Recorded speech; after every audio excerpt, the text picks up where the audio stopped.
Bismillahirrahmanirrahim. Assalamualaikum warahmatullahi wabarakatuh. Alhamdulillahirabbil alamin. Segala puji bagi Allah Subhanahu wa taala. Marilah kita semua bersyukur atas kehadirat Allah Subhanahu wa taala yang telah memberikan nikmat kepada kita semua. Nikmat kesehatan, nikmat kekuatan, lebih-lebih nikmat keimanan, dan masih banyak lagi nikmat-nikmat lain yang harus kita syukuri. Anak-anak, pada kesempatan kali ini, saya, Agustin Indra Pratiwi, akan menyampaikan materi wawasan kebangsaan. Simak baik-baik. Coba perhatikan peta berikut ini. Tentu kita semua tidak asing lagi dengan peta wilayah Negara Kesatuan Republik Indonesia. Indonesia merupakan salah satu negara di Asia Tenggara yang dilintasi garis khatulistiwa. Indonesia berada di antara benua Asia dan benua Australia, antara Samudra Hindia dan Samudra Pasifik. Secara astronomis, Indonesia terletak di antara 6 derajat lintang utara sampai 11 derajat lintang selatan, dan antara 95 derajat bujur timur sampai 141 derajat bujur timur. Indonesia, atau biasa disebut dengan Nusantara, merupakan negara kepulauan terbesar di dunia yang terdiri dari 17.504 pulau tersebar dari Sabang hingga Merauke, dari Pulau Miangas sampai ke Pulau Rote. Walau kita ini bangsa Indonesia, namun bisa saja belum semua masyarakat mengetahui asal mula mengapa negara ini memakai nama Indonesia sebagai nama resmi.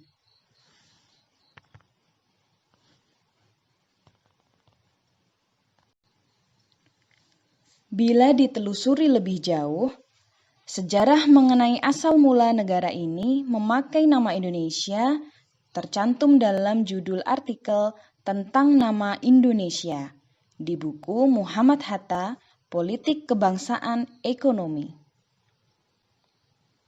Diawali oleh pemerintah kerajaan Belanda yang memakai nama Nederland-Indie atau Hindia Belanda untuk Indonesia semasa penjajahan. Dimulai pada tahun 1602 dan diselingi penjajahan Prancis, Inggris, dan Jepang. Nama Indonesia pertama kali muncul di tahun 1850 di sebuah majalah ilmiah tahunan, Journal of the Indian Archipelago and Eastern Asia atau JIA yang terbit di Singapura. Penemunya adalah 2 orang Inggris, James Richardson Logan dan George Samuel Windsor Earl.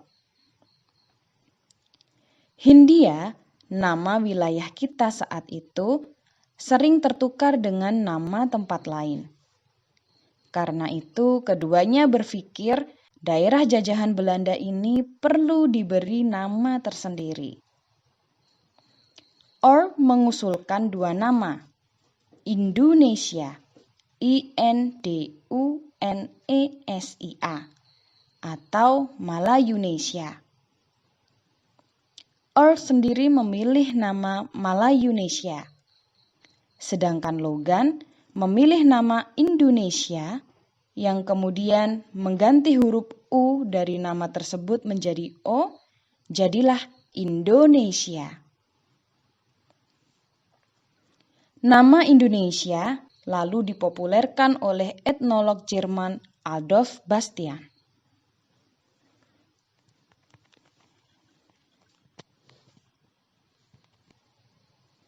Pada tahun 1924, pemakaian nama Indonesia dimulai dengan terbitnya Koran Indonesia Merdeka milik Perhimpunan Indonesia. Kemudian, penggunaan secara nasional bersama-sama terucap dalam Ikrar Sumpah Pemuda pada tanggal 28 Oktober 1928 hingga akhirnya negara kita resmi bernama Indonesia melalui Proklamasi Kemerdekaan Republik Indonesia tanggal 17 Agustus tahun 1945.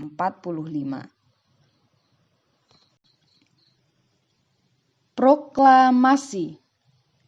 Kami bangsa Indonesia dengan ini menyatakan kemerdekaan Indonesia. Hal-hal yang mengenai pemindahan kekuasaan dan lain-lain diselenggarakan dengan cara saksama dan dalam tempo yang sesingkat-singkatnya. Jakarta, hari 17 bulan 8 tahun 05 atas nama bangsa Indonesia Soekarno-Hatta. Nah, anak-anak, tentu kita semua sudah tidak asing lagi dengan istilah proklamasi. Proklamasi kemerdekaan Indonesia adalah salah satu tonggak sejarah bangsa sebab dianggap sebagai puncak dari perjuangan melawan penjajah. Selain itu, proklamasi juga mengantarkan bangsa Indonesia sebagai negara yang merdeka, berdaulat, bermartabat, dan bebas dalam menentukan nasibnya sendiri. Proklamasi kemerdekaan Indonesia ini terjadi pada tanggal 17 Agustus tahun 1945 yang setiap tahun kita rayakan dengan sukacita sebagai Hari Kemerdekaan. Proklamasi ini adalah pernyataan resmi bangsa Indonesia yang dibacakan oleh Bapak Bangsa yakni Insinyur Soekarno, disaksikan banyak pihak termasuk Muhammad Hatta. Setelah merdeka, Indonesia juga memiliki tujuan dari Negara Kesatuan Republik Indonesia.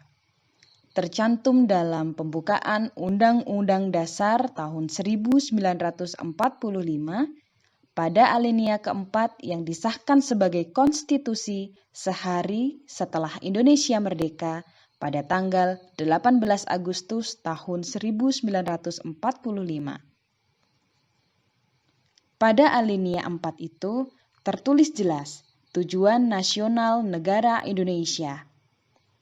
1. Melindungi segenap bangsa Indonesia dan seluruh tumpah darah Indonesia. 2. Memajukan kesejahteraan umum. 3. Mencerdaskan kehidupan bangsa. Dan 4. Ikut melaksanakan ketertiban dunia yang berdasarkan kemerdekaan, perdamaian abadi, dan keadilan sosial. Indonesia sebagai negara kesatuan berbentuk republik juga memiliki bendera pusaka bernama Sang Merah Putih atau Sang Dwi Warna. Bendera negara Sang Merah Putih berbentuk 4 persegi panjang dengan ukuran lebar 2/3 dari panjang serta bagian atas berwarna merah dan bagian bawah berwarna putih yang kedua bagiannya berukuran sama. Bendera Indonesia ini sama persis dengan bendera Monaco, bendera Singapura, dan bendera Poland. Hanya saja, bendera Monaco lebih kecil dibandingkan dengan bendera Indonesia. Bendera Singapura memiliki lambang bulan dan bintang pada warna merah di sebelah atas. Sementara bendera Poland memiliki warna putih di bagian atas dan warna merah di bagian bawahnya. Warna merah putih bendera negara ini diambil dari warna panji atau pataka kerajaan Majapahit yang berpusat di Jawa Timur pada abad ke-13. Akan tetapi, ada pendapat bahwa pemuliaan terhadap warna merah dan putih dapat ditelusuri akar asal mulanya dari mitologi bangsa Austronesia mengenai Bunda Bumi dan Bapak Langit. Kemudian keduanya dilambangkan dengan warna merah adalah tanah dan warna putih adalah langit. Bendera negara ini pertama kali dibuat dengan jahitan tangan Ibu Fatmawati dari kain yang warnanya tidak luntur. Untuk ukuran penggunaannya pun berbeda-beda menyesuaikan tempatnya. Bendera dengan ukuran 200 x 300 cm untuk penggunaan di lapangan Istana Kepresidenan. Ukuran 120 x 180 cm untuk penggunaan di lapangan umum. Ukuran 100 x 150 cm untuk penggunaan di ruangan. Ukuran 36 x 54 cm untuk penggunaan di mobil presiden dan wakil presiden. Ukuran 30 x 45 cm untuk penggunaan di mobil pejabat negara, dan ukuran 10 x 15 cm untuk penggunaan di meja. Penggunaan bendera negara dapat berupa pengibaran dan atau pemasangan. Pengibaran dan atau pemasangan bendera negara dilakukan pada waktu antara matahari terbit hingga matahari terbenam. Namun, dalam keadaan tertentu, pengibaran dan atau pemasangan bendera ini dapat dilakukan di malam hari. Bendera negara wajib dikibarkan pada setiap peringatan Hari Kemerdekaan Bangsa Indonesia pada tanggal 17 Agustus oleh warga yang menguasai hak penggunaan rumah, gedung atau kantor, satuan pendidikan, transportasi umum, dan transportasi pribadi di seluruh wilayah NKRI dan di kantor perwakilan Republik Indonesia yang ada di luar negeri. Pemerintah daerah memberikan bendera negara kepada warga negara Indonesia yang tidak mampu. Bendera negara juga dikibarkan pada waktu peringatan hari-hari besar nasional atau peristiwa penting lainnya. Nah, berikut ini adalah tata cara penggunaan bendera negara. 1. Bendera negara dikibarkan dan atau dipasang pada tiang yang besar dan tingginya seimbang dengan ukuran bendera negara. 2. Bendera negara yang dipasang pada tali diikatkan pada sisi dalam kibaran bendera negara. 3. Bendera negara yang dipasang pada dinding dipasang membujur rata. 4. Bendera negara dinaikkan atau diturunkan pada tiang secara perlahan-lahan dengan khidmat dan tidak menyentuh tanah. 5. Pada waktu penaikan atau penurunan bendera negara, semua orang yang hadir memberi hormat dan berdiri tegak dan khidmat sambil menghadapkan muka pada bendera negara sampai selesai. 6. Penaikan dan penurunan bendera negara dapat diiringi lagu kebangsaan Indonesia Raya. Selanjutnya, adapun larangan bagi setiap orang terkait sang merah putih sebagai bendera negara. 1. Merusak, merobek, menginjak-injak, membakar, atau melakukan perbuatan lain dengan maksud menodai, menghina, atau merendahkan kehormatan bendera negara. 2. Memakai bendera negara untuk reklame atau iklan komersial. 3. Mengibarkan bendera negara yang rusak, robek, luntur, kusut, atau kusam. 4. Mencetak, menyulam, dan menulis huruf, angka, gambar, atau tanda lain dan memasang lencana atau benda apapun pada bendera negara. 5. Memakai bendera negara untuk langit-langit, atap, pembungkus barang, dan tutup barang yang dapat menurunkan kehormatan bendera negara.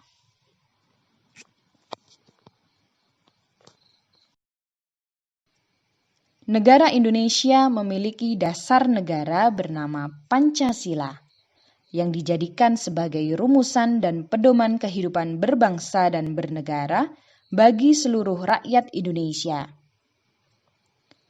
Pancasila juga tercantum pada alinea keempat preambul pembukaan Undang-Undang Dasar tahun 1945. Sekalipun terjadi perubahan isi dan urutan 5 sila Pancasila yang berlangsung dalam beberapa tahap selama masa perumusan Pancasila pada tahun 1945, tanggal 1 Juni ditetapkan dan diperingati bersama sebagai hari lahirnya Pancasila. Tanggal ini diambil karena pada hari itu Insinyur Soekarno sebagai Presiden pertama Republik Indonesia membacakan pidato tentang konsep dan rumusan awal Pancasila yang disebut sebagai dasar negara. Sementara itu, burung Garuda dijadikan sebagai lambang Negara Kesatuan Republik Indonesia. Garuda Pancasila adalah burung Garuda yang sudah dikenal melalui mitologi kuno dalam sejarah bangsa Indonesia, yaitu kendaraan Wisnu yang menyerupai burung elang Raja Wali. Garuda digunakan sebagai lambang negara untuk menggambarkan bahwa Indonesia adalah bangsa yang besar dan negara yang kuat. Warna keemasan pada burung Garuda melambangkan keagungan dan kejayaan. Garuda memiliki paruh, sayap, ekor, dan cakar yang melambangkan kekuatan dan tenaga pembangunan. Jumlah burung Garuda Pancasila melambangkan Hari Proklamasi Kemerdekaan Indonesia pada tanggal 17 Agustus tahun 1945. Di antaranya, ada 17 helai bulu pada masing-masing sayap, 8 helai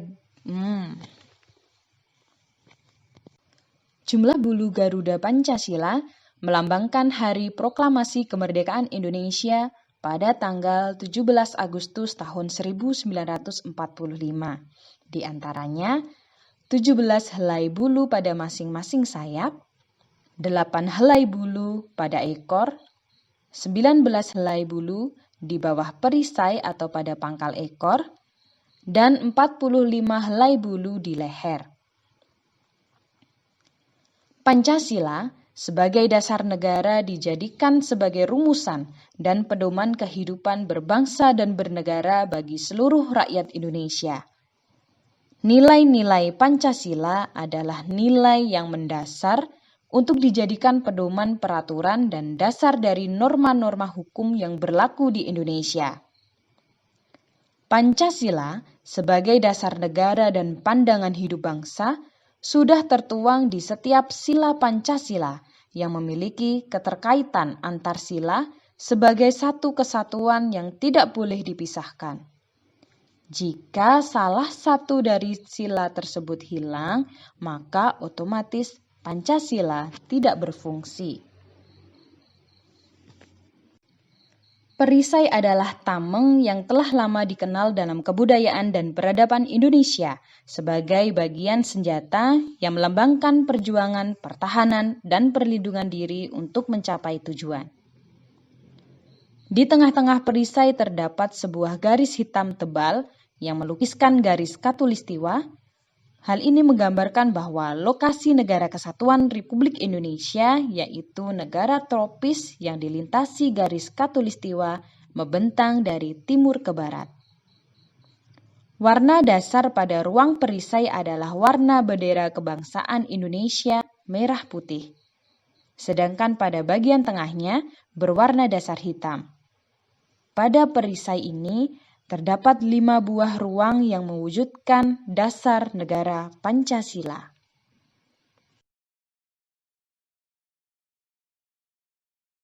Lambang bintang.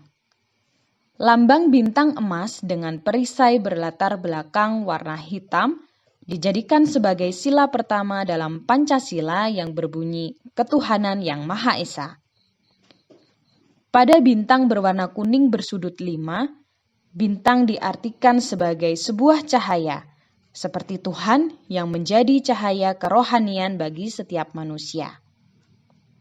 Bintang emas mengandung maksud bahwa bangsa Indonesia adalah bangsa yang religius, di mana bangsa yang beriman dan bertakwa kepada Tuhan Yang Maha Esa sesuai dengan kepercayaan masing-masing. Nah, anak-anak, sikap yang sesuai dengan sila pertama Pancasila, contohnya adalah percaya kepada Tuhan Yang Maha Esa, saling menghormati adanya perbedaan keyakinan, hidup rukun, bekerja sama antara pemeluk agama dan penganut kepercayaan yang berbeda-beda, dan tidak memaksa suatu agama atau kepercayaan kepada orang lain.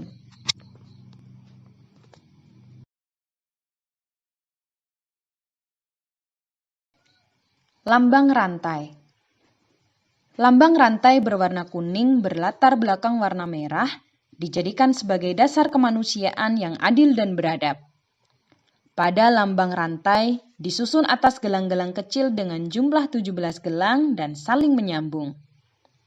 Di mana hal ini menandakan bahwa hubungan manusia satu dengan yang lain dan saling membantu.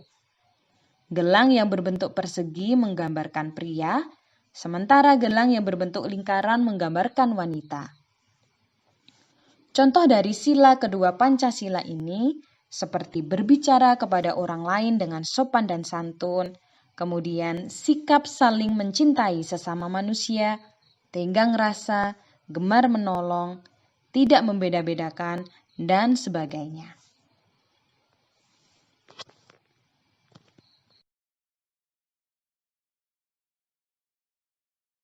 Lambang pohon beringin. Pohon beringin melambangkan sebagai tempat berteduh dan berlindung.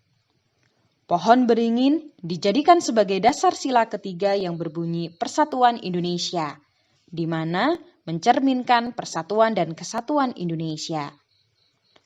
Pohon beringin merupakan sebuah pohon di Indonesia yang memiliki akar tunjang. Sebuah akar tunggal panjang yang menunjang pohon yang besar ini dengan tumbuh sangat dalam ke dalam tanah. Pohon beringin memiliki banyak akar yang menggelantung dari ranting-rantingnya.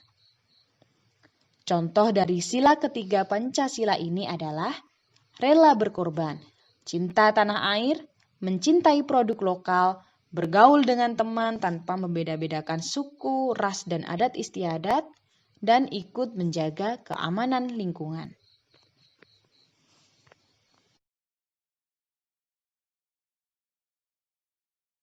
Lambang kepala banteng. Lambang kepala banteng dijadikan sebagai dasar sila keempat Pancasila yang berbunyi kerakyatan yang dipimpin oleh hikmah kebijaksanaan dalam permusyawaratan perwakilan. Banteng merupakan binatang yang suka berkumpul. Sama seperti manusia, dalam pengambilan keputusan harus dilakukan secara musyawarah. Salah satunya dengan berkumpul dan diskusi.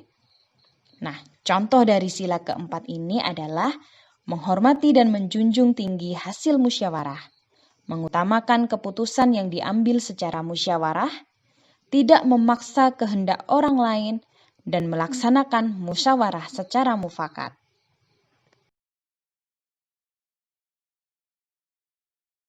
Lambang padi dan kapas.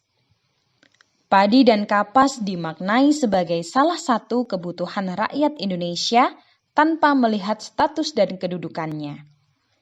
Padi dan kapas mencerminkan pangan dan sandang. Ini menandakan tidak adanya kesenjangan antara satu dengan yang lain. Pada Pancasila, padi dan kapas dijadikan sebagai dasar kelima yang berbunyi keadilan sosial bagi seluruh rakyat Indonesia.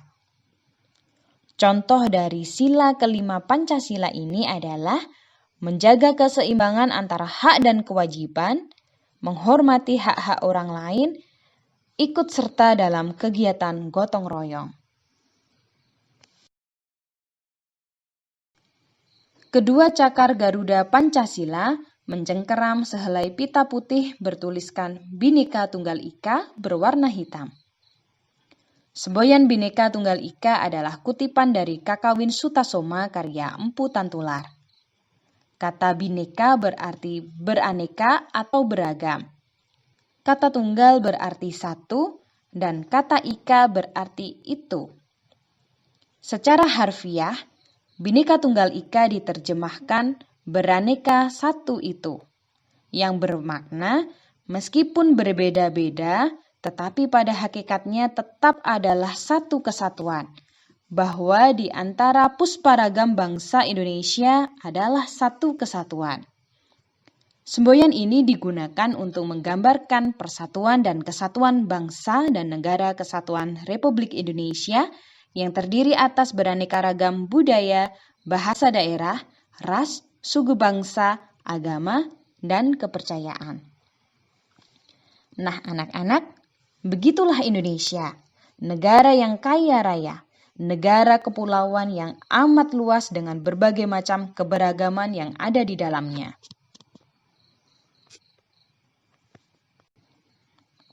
Berikan aku 1000 orang tua, niscaya akan kucabut Semeru dan akarnya. Berikan aku 10 pemuda yang membara cintanya kepada tanah air, dan akan kukujangkan dunia. Itulah pesan dari salah satu pahlawan Indonesia, Bung Karno, yang telah menyulut semangat pemuda Indonesia untuk bergerak melawan penjajah. Pesan ini secara tersirat menggerakkan semangat pemuda Indonesia untuk cinta kepada tanah air, membela tanah air, dan melawan penjajah demi kemerdekaan Republik Indonesia. Kalimat tersebut jelas menunjukkan bahwa peran anak muda, walau sedikit saja jumlahnya, asalkan semangat cintanya kepada tanah air membara, maka dunia akan berubah. Nah, anak-anak, sebagai pemuda, di tangan kalianlah bagaimana nasib bangsa dan negara ini selanjutnya. Kalian adalah seorang pemuda Indonesia, ujung tombak bangsa dan negara ini, muara bagi bangsa Indonesia yang memiliki peran yang sangat penting dalam pembangunan bangsa. Untuk menjadikan muara yang membawa perubahan ke arah yang lebih baik, tentunya kalian sebagai pemuda Indonesia diharapkan memiliki moral, etika, dan ilmu pengetahuan yang baik. Kalian menjadi harapan bagi masyarakat Indonesia dalam perubahan yang lebih baik. Lalu, dengan cara apa kalian bisa melakukan hal itu? Lakukanlah dari hal yang paling sederhana terlebih dahulu, yaitu bersikaplah atau aplikasikanlah kelima sila-sila Pancasila itu. Cukup mudah, bukan? Kalian menjadi harapan bagi masyarakat Indonesia dalam perubahan yang lebih baik. Lalu dengan cara apa? Lakukanlah dari hal yang paling sederhana terlebih dahulu, yaitu aplikasikanlah kelima sila-sila Pancasila dalam kehidupan sehari-hari seperti yang telah saya contohkan di atas tadi. Perlu kalian ketahui bahwa pengenalan lingkungan sekolah kali ini tentu berbeda dari tahun-tahun sebelumnya. Kita saat ini dihadapkan pada pandemi COVID-19 yang luar biasa mempengaruhi kehidupan kita. Akan tetapi, hal itu tidak mempengaruhi bagi kita untuk tetap melaksanakan pengenalan lingkungan sekolah. Untuk itu, tetap bersemangat. Semangat untuk bekerja, semangat untuk belajar, semangat untuk bekerja sama, dan semangat untuk segala-galanya. Anak-anak, cukup sekian apa yang dapat saya sampaikan. Selamat berjuang anak-anak hebat, pemuda Indonesia. Sekian dari saya, billahi taufik walhidayah, waridho walinayah. Wassalamualaikum warahmatullahi wabarakatuh. Salam semangat.